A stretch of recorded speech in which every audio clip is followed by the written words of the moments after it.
Please help me to reach 1,000 subscribers. The text came in at 11:47 p.m., glowing against the dark ceiling while she slept beside me. I can't keep pretending. I feel nothing when he touches me. For a second I thought it was meant for me. My heart actually lifted, like maybe this was her awkward way of starting a hard conversation. Then I saw the name at the top of the screen. Not mine. A man I'd never heard her mention. I lay there frozen, phone trembling in my hand, listening to the quiet rhythm of her breathing. 10 years of marriage reduced to one sentence sent to the wrong person, or maybe finally the right one. I didn't wake her. I didn't confront her. I just stared at the ceiling until morning, convincing myself there had to be an explanation. That was my first mistake.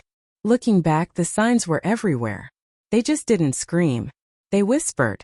Missed calls she blamed on bad reception. A phone that never left her side anymore, not even to shower.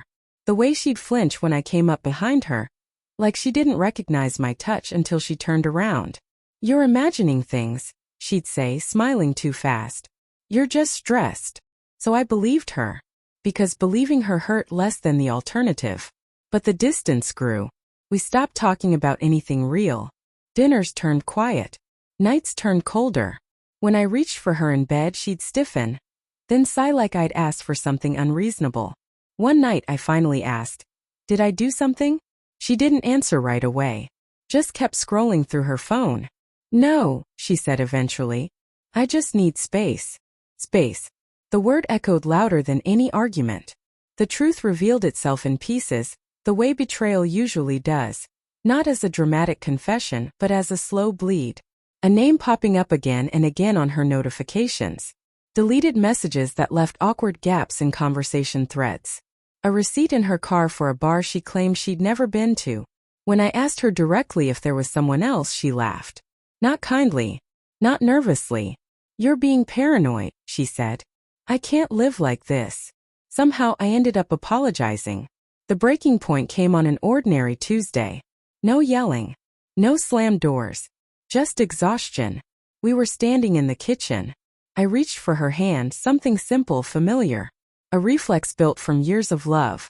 She pulled away sharply. "Don't touch me." 3 words. Flat. Final. They landed heavier than any insult.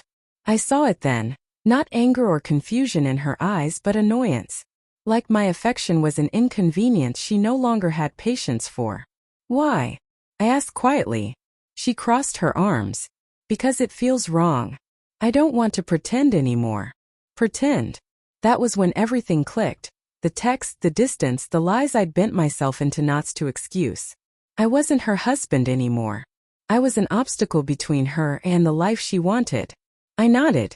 Not because I agreed, but because I finally understood. I went to the bedroom, packed a bag, and she didn't follow. Didn't ask me to stay. Didn't say she was sorry. At the door I paused, hoping stupidly for something. A tear. A word. A sign that I mattered. She just said, "I think this is for the best." Leaving didn't feel strong at first. Felt like failure. Like walking away from a house still full of memories, birthdays, laughter, the quiet comfort of shared routines. For weeks, everything reminded me of her. Coffee tasted wrong. Silence felt too loud. Even happiness felt like betrayal. But slowly something else crept in. Relief. No more guessing. No more shrinking myself to fit someone else's indifference. No more begging for warmth from a person who had already checked out. I realized something painful and freeing. Love isn't supposed to make you feel unwanted. She never said the words "I cheated." She didn't have to. Her actions said enough. And in the end, her refusal, "Don't touch me," was the most honest thing she'd said in years. I never looked back. Not because it didn't hurt, but because I finally chose myself. And that, I learned, is what self-respect sounds like when it closes a door behind you.